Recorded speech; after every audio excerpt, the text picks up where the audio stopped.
Hello everyone. Today, we'll be discussing the 2013 sci-fi film Real Playing Game.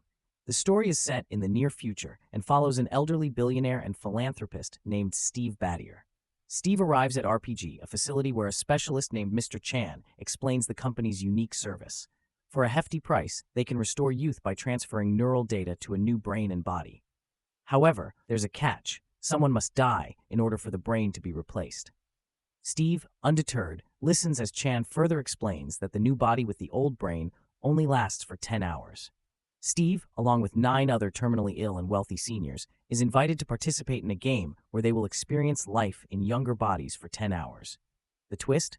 Only one will survive. Though hesitant at first, Steve agrees, driven by his deteriorating health and the unbearable pain he experiences with each small movement. After confirming his participation, Steve chooses the body of a handsome young man, and the game begins. Steve awakens in his new body, lying in the grass among debris, meeting a girl in a white dress. Both are disoriented, unaware that their minds belong to elderly people. As they encounter others, a man in denim, a girl threatening him with a stick, a curly-haired man, and more, they slowly piece together their situation. Soon, they meet the rest of the players, a Chinese man, an Asian woman, a dark-skinned woman, and 2 blondes. Confusion reigns as none of them understand how they ended up there.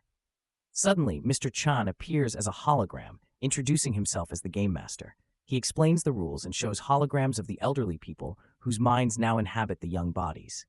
These individuals include an actress, a singer, an African dictator, a lesbian activist, a Russian spy, a football player, a playboy, a Chinese oligarch, a Northern European princess, and of course, the humanitarian Steve. Each one's biography is displayed next to them. Mr. Chan then reveals that every hour, one participant must die, or the game will randomly select a victim. A player can kill another if they correctly identify whose brain inhabits their opponent's body. After the kill, the murderer must approach the hologram of the victim and touch it. If they choose the wrong hologram, they themselves will die.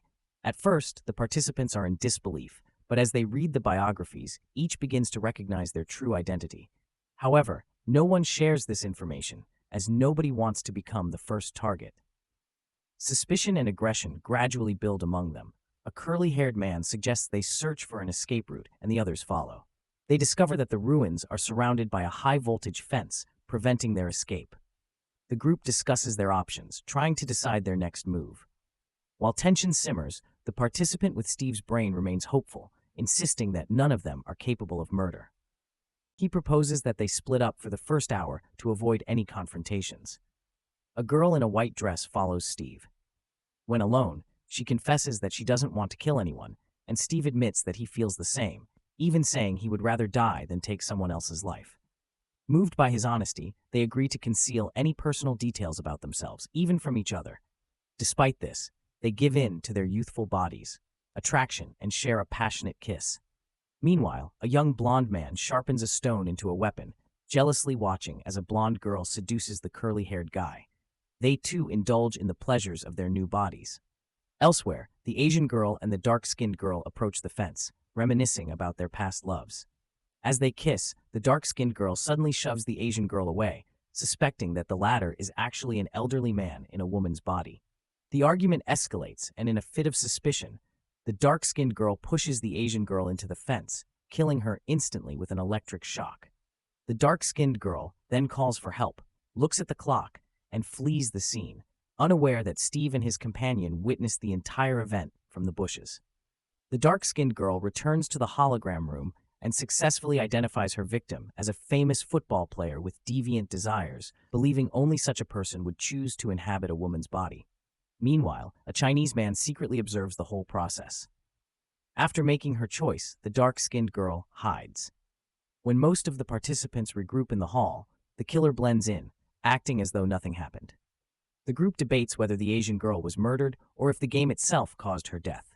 Unable to come to a conclusion, they disperse once again. The dark-skinned girl then finds the girl with the stick in the bushes and proposes an alliance. Unaware that her new ally is the murderer, the girl with the stick decides to trust her. Meanwhile, the enraged blonde man grabs his sharpened stone and suddenly attacks the blonde girl. Both the guy in the denim jacket and the curly-haired man witness this and try to stop him from killing her. The blonde girl refuses to reveal whose brain is in her body, So the man drags her to the hologram room and begins a brutal interrogation. He breaks her hand and cuts her arm in a ruthless attempt to force the truth from her. As the others rush into the room, it's already too late. The blonde girl finally confesses that she was an actress, and the blonde man slits her throat. He chooses the hologram of the actress, but he is wrong. His victim was actually a singer. As a result, the game incinerates him, and his hologram, which belonged to an African dictator, disappears. Steve and his girlfriend flee the room, growing even closer. They begin to trust each other more, deciding to avoid the others altogether. They retreat to the bushes, where they share a moment of intimacy. Afterward, Steve falls asleep, giving his girlfriend a chance to try and learn his true identity.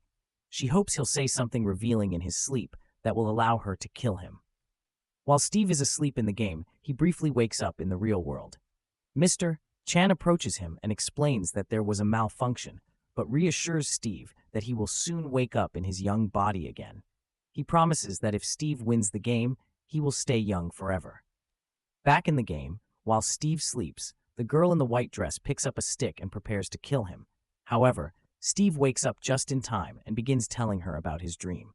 He explains that by killing each other, they are ending the lives of the real young people who own these bodies.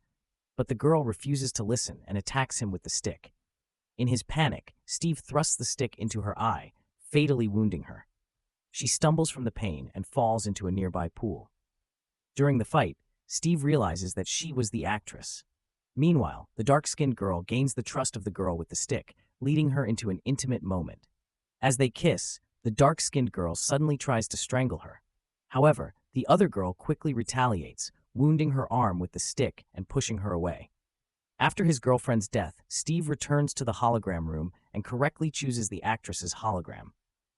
On his way out, he encounters the dark-skinned girl and threatens to kill her next, having witnessed her murder of the Asian girl. Terrified, she runs to the hologram room, where she meets the Chinese man. He confronts her, accusing her of the Asian girl's murder and seeing through her deception. Confident that she must be an actress, he pushes her to her death. He is utterly shocked to discover that she wasn't an actress after all. In a random guess, he correctly selects the hologram of the famous lesbian activist. Meanwhile, the curly-haired guy and the man in the denim jacket decide to carefully study the remaining elderly participants' biographies to plan their next kill. After reviewing some details, they conclude that the young man with Steve's brain is the humanitarian, and they make a plan to kill him. The girl with the stick, shaken after nearly being strangled, tries to talk to Steve. She tells him she doesn't want to become a murderer in order to survive. However, Steve has decided he can no longer trust anyone. Soon, the group spots the frightened Chinese man attempting to climb a tree to get over the fence. Steve, convinced that escape is impossible, throws a stone at the fence to test it. The stone bounces back due to the high voltage, confirming Steve's assumption. The Chinese man returns to the ground, puzzled as to why Steve chose to save him. At that moment, the curly-haired guy and the man in the denim jacket approach the fence. After witnessing Steve's act of kindness toward the Chinese man, they become certain that Steve is the humanitarian. They believe killing him would be a safe option. But Steve suggests an alternative. What if they stop killing altogether? He proposes they lay down their weapons for an hour to see if the game will still claim a life. Reluctantly, the others agree, and they all head to the pool to wait. While by the pool, Steve shares his experience of briefly waking up in the real world, explaining that this is not just a game, it's real murder. He also reveals that he didn't want to kill the actress, but had no choice in self-defense. Meanwhile, in the ruins, the dark-skinned girl briefly regains consciousness. Her hologram reappears in the room, but as the hour runs out, the game kills her. Since everyone else is by the pool, they are unaware of what just happened. Despite their truce, the group remains confused about the game's rules, and tensions rise again. The players begin to lose control and want to kill once more. The Chinese man threatens the last surviving girl, causing her to flee in terror and hide in the ruins. There, she finds a bonus, like in a video game. The Chinese man searches for her, convinced that she is the princess from a northern European country. When he finally confronts her, she points the gun she found at him. However, unsure of his true identity, she hesitates to kill him. Instead, she shoots him in the leg and attempts to interrogate him. But he realizes she can't touch the wrong hologram without dying, so he has no reason to tell her the truth. Frustrated, she decides to kill Steve first. The Chinese man climbs to the rooftop and spots the girl outside. In a moment of desperation, he shouts that no one will ever know his true identity, then leaps from the building. Confused, the girl heads toward the hologram room, but is suddenly knocked down by the guy in the denim jacket at the entrance. He takes the gun from her and points it at her. Just then, the hologram of the elderly Chinese oligarch disappears, revealing that the young Chinese participant was indeed the oligarch all along. The guy in the denim jacket doesn't really want to kill the girl. Instead, he propositions her for sex. She quickly realizes that he must be the playboy, but firmly refuses his offer. She then tells him that she already removed all the bullets from the gun and strikes him in the stomach with a piece of rebar. At that moment, Steve and the curly-haired guy enter the room. Steve grabs the gun, only to discover it's empty. The curly-haired guy proposes a deal to the girl. She gives him the bullets, and together, they'll kill Steve and the guy in the denim jacket. After that, they can spend their remaining hours together and play Russian roulette at the end. But the girl refuses to hand over the bullets, and Steve takes the opportunity to flee. The playboy, now weakened, begs the girl to stay with him until the end so he can finally enjoy her beauty. In his last moments, he sings a romantic song and tries to make light of his situation. Meanwhile, Steve throws the empty gun into the pool, silently picks up a broken bottle, and keeps the curly-haired guy at a distance. Steve, having a good read on people, has already figured out that the curly-haired guy is the Russian spy. He tries to mislead him without revealing too much about himself. Steve suggests they go back and check if anyone else is still alive. They return to the hologram room, where Steve informs the others that the gun is gone. Unable to stand by while the playboy suffers, Steve offers him help, but the playboy insists he's fine and dies with a smile. The girl selects the playboy's hologram and leaves the room. The curly-haired guy warns Steve that he'll come for him after he deals with the girl. But as he tries to leave, Steve pulls a shard of glass from his pocket and slashes the curly-haired guy's throat, confirming he was indeed the Russian spy. Now, only Steve and the princess remain. Steve slowly approaches her, assuring her that since they are both good people, they won't kill each other. He suggests they spend the rest of their time together, enjoying life's pleasures. He kisses her gently, taking the rebar from her hand, and as she relaxes, he swiftly cuts her throat with the bottle shard. The princess dies, and Steve returns to reality. Steve then asks Mr. Chan how much it would cost to stay young forever. The game master pretends to consider it before naming an exorbitant price. Without hesitation, Steve transfers the money. Feeling triumphant, Steve sees himself in his old clothes and happily gets into his car, completely convinced that he is now young and attractive.